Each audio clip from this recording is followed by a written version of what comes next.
नमस्कार किसान साथियों, स्वागत है आपका अपने यूट्यूब चैनल एग्रीकल्चर टेक में। मैं आपका मित्र जीवन पाटीदार। आज हम आए ड्रैगन फ्रूट के फार्म पर। आज मैं बताऊंगा आपको इसका प्रोडक्शन कितना निकलता है और उनके ओनर जो इस फार्म के जो ओनर है उनसे भी हम मिलेंगे, इनसे बातचीत करते हैं, इंट्रोडक्शन पूछते हैं। आपका नाम? राजेश धाकड़, गांव सरसी, तहसील जावरा, जिला रतलाम। तो आपने जो हार्वेस्टिंग की, क्या देख के की थी और क्या आपसे इसको प्रॉफिट मिला है नहीं मिला? इसका प्रॉफिट अच्छा मिल रहा है और इसका जो अपनों ने हार्वेस्टिंग करी ये जून से स्टार्ट होता है। जून से होता है ना? हाँ, जून से और तो सितंबर एंड तक चलता है। सितंबर एंड तक चलता है ना? हाँ। और इसका जो बेनिफिट क्या है, आपको मिला है नहीं मिला इसका? नहीं, इसका बेनिफिट तो मिल रहा है ना। एक तो इसका इस पेस्टिसाइड है ही नहीं इसमें। हाँ, दवाई का कोई रोल नहीं ज्यादा। बाकी हल्का फुल्का ये फंगस का कर देते हैं, तो इसमें अपने को सबसे बेनिफिट तो ये है कि दवाई का कोई रोल नहीं ज्यादा। दवाई ज्यादा नहीं लगती है ना? और इसका जो पानी का अगर देखा जाए तो सिंचाई कितनी होती है, कितनी नहीं? सिंचाई भी बहुत कम होती है इसकी।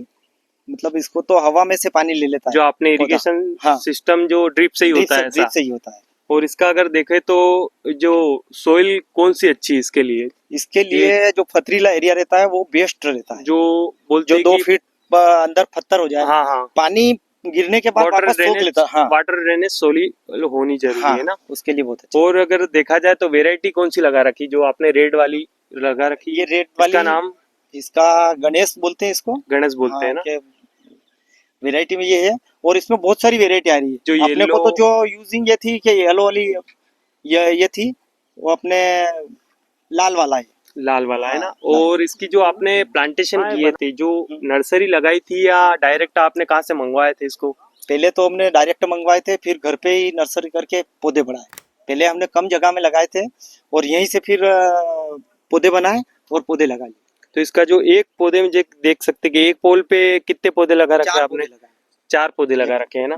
और इसका जो बेसल डोज है, बेसल डोज में क्या क्या दिया था आपने पूरे फार्म पे? अपनों को गोबर की खाद, हाँ, ये डाल दिया था लगाने के बाद। जो सबसे पहले पोल भी लगाने से पहले पोल लगाने के बाद गोबर की पौधे लगाए, उसके बाद गोबर की खाद। तो ये तो हर साल गोबर की खाद तो डालते हैं। उसके बाद भी ये जो डोज चलता है खाद का, जो नियम वाइज चलते हैं वो चलते हैं, जो 19 दे देते हैं, जो मतलब से जो चल जाते हैं हर फसल के लिए जो लगता है वो दिया था आपने। राखोड़िया 18 डीएपी वगैरह सब मान के चलो, सब दिया 12-32 16 यूरिया वगैरह ये डालते हैं। ड्रिप में आप कुछ फर्टिलाइजर देते हो या नहीं देते हो? नहीं, ड्रिप में देना पड़ता है ना फर्टिलाइजर, जब फसल आती है जो फ्लोरिंग से प्रोडक्शन लेते वक्त तक आपको ये देना पड़ता है इसमें। और इसमें जो क्या बैक्टीरिया वगैरह छोड़ते हो या नहीं छोड़ते आप? जो जैविक उपाय जैसे कि ऑर्गेनिक फर्टिलाइजर छोड़ते हो या नहीं?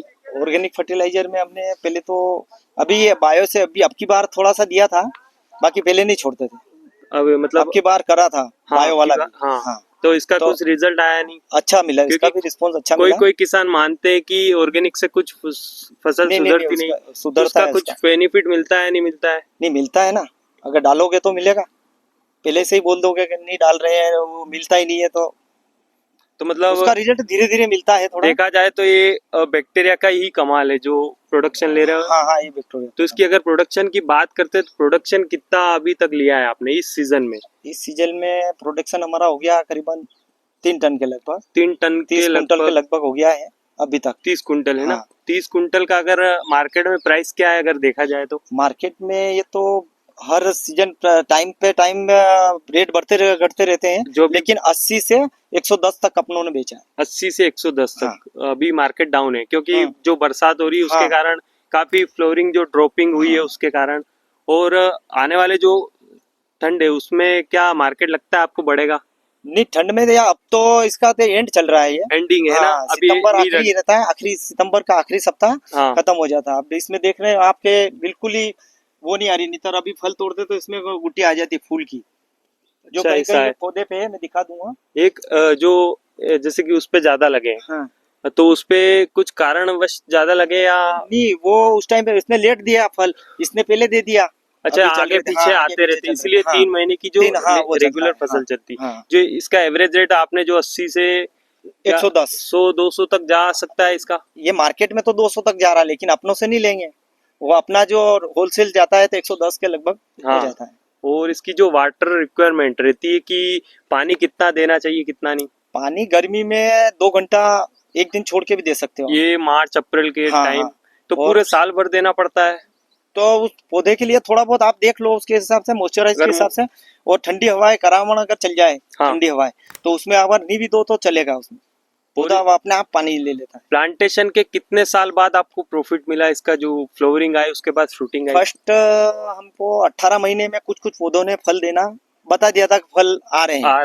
हाँ। जो और अच्छी तरह 22 महीने में हमने ले ली थी, जो मतलब मेच्योर हो गए वो वाले आ गए। एक मान के चलो तो अपन 2 साल में हाँ। फल देने लग जाते हैं। और अगर देखा जाए तो आप फार्मर को क्या फीडबैक देना चाहते हो कि इससे लगाना चाहिए या नहीं लगाना चाहिए?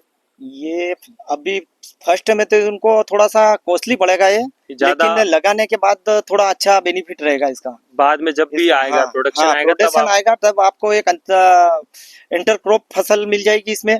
उसके बाद ये एक अलग ही पड़ा रहेगा कि चलो ठीक है, अपन कुछ नहीं, ये नहीं हुई तो ये हो जाएगा। तो हमें लिए किसान को ये करना चाहिए फसल। तो आप इंटरक्रॉपिंग भी करते हो, मतलब हाँ, इसके साथ जो अंदर दूसरी फसल भी लगाते हो, तो इसका जो मतलब दूसरी फसल का भी फायदा ले रहे हो, इसका भी फायदा इसमें दिक्कत नहीं है। ये इतनी जगह जो छूट गई वही है, ये अंतर मैं तो इसको मानता हूँ कि ये इंटरक्रॉपिंग है अपनी, और ये तो कर ही रहे हैं। जो मेन तो चल ही रही है, लेकिन इंटरक्रॉपिंग के साथ भी कर रहे हैं आप। ये इंटरक्रॉपिंग। तो इसके अंदर जो आप क्या लगाना चाहते हो, इसके अंदर जो इंटरक्रॉपिंग में ऑप्शन है आपके पास, क्या ऑप्शन है? अभी अगले बार प्याज थे और सोयाबीन नहीं लगाई, और अभी हम लगाने की प्याज ही लगाने का सोच रहे हैं। हाँ।